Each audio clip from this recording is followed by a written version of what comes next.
What did I tell you guys? Did I not tell you the Pacers were going to be good this season?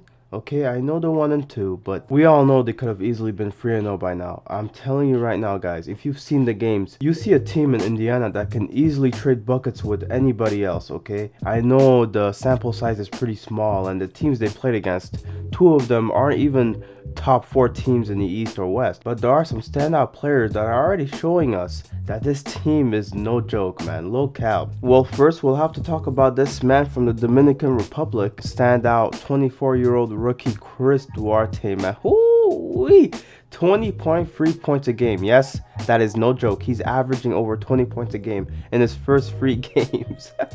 This dude is a menace. He straight up is jacking it from deep. It's just amazing to see a rookie that's looking like a veteran player. Okay, that may be due to the fact that he's pretty much older than a lot of rookies, and he's been in college for a couple of years, so he's had that composure and poise built into him. And he reminds me of another player that has had that same composure built into him ever since his rookie year.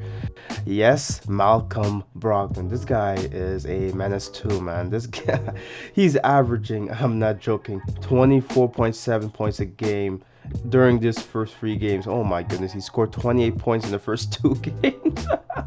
And he had a game with 11 assists. Okay, he had a game with 14 rebounds, and he's averaging, 7.7 assists, a measly 8.7 total rebounds a game.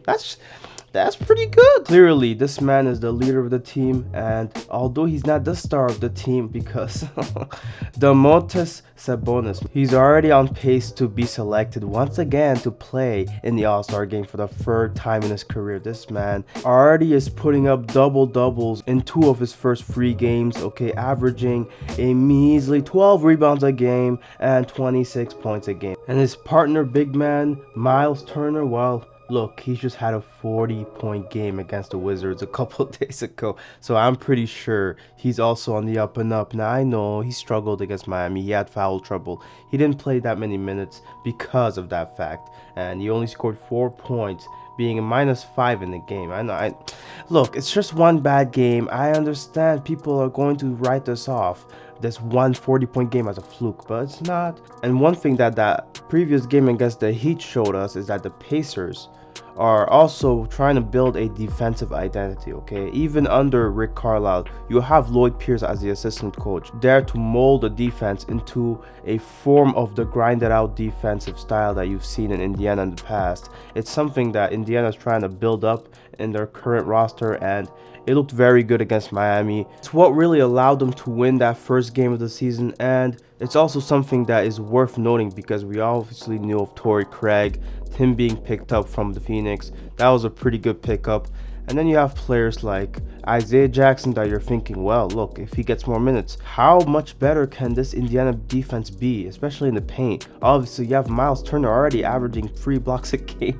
You got players defending the paint already, and you have another reinforcement in the rookie Isaiah Jackson. I honestly do think Isaiah Jackson is one to look out for in this team. One player that is not talked about nearly enough, but that does a lot of the dirty work, is TJ McConnell. Guys, this man is on a mission, okay? Every game, he's on a mission to try to make his team win games every time around, okay? I know he's a bench player. I know he's not Malcolm Brogdon, but look what he's been doing for you, man. He's been doing 7 assist games. He's been doing 5 rebounds. He's been doing 5 assists again. He's got 2 steals one game. He got 2 blocks another game. This man is just scrapping out there, bro. And he only has 2 total turnovers in his entire 3 games. And he's played, what, over 23 minutes a game? Phenomenal bench point guard to have in your team. Now, finally, I'm so glad Carlisle finally played this man and gave him the minutes he deserves, man. 31 minutes in this game against the Miami Heat. Oh my goodness. O'Shea Brissett, fellow Canadian. Let's get it, bro. He had 18 points, 3 of 6 from deep, 7 of 11 overall. This man had himself a game, man. And he was one of the X factors that led them to win that overtime game. Oh my. He was amazing. Chef's kiss, honestly.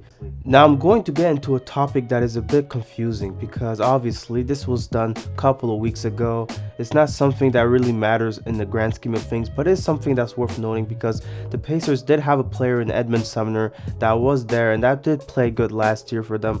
And Unfortunately, he was hurt and it was a season-ending injury, so they decided to trade him to the Brooklyn Nets and they picked up a player in Brad Wanamaker, 32 years old.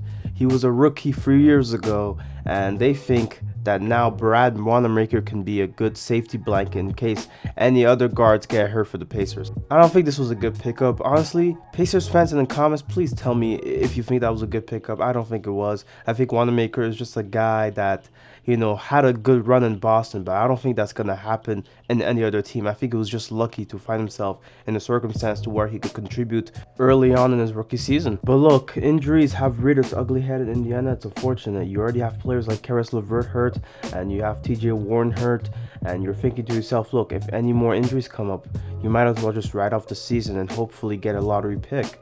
And I'm not sure if they'll even be able to do that, because Indiana Pacers, when they're struggling, when they have injuries, they don't actually tank. They don't actually struggle that much. They're a good team to where they're good enough to be within playing position, but they're never bad enough to where they can get a top 4 pick.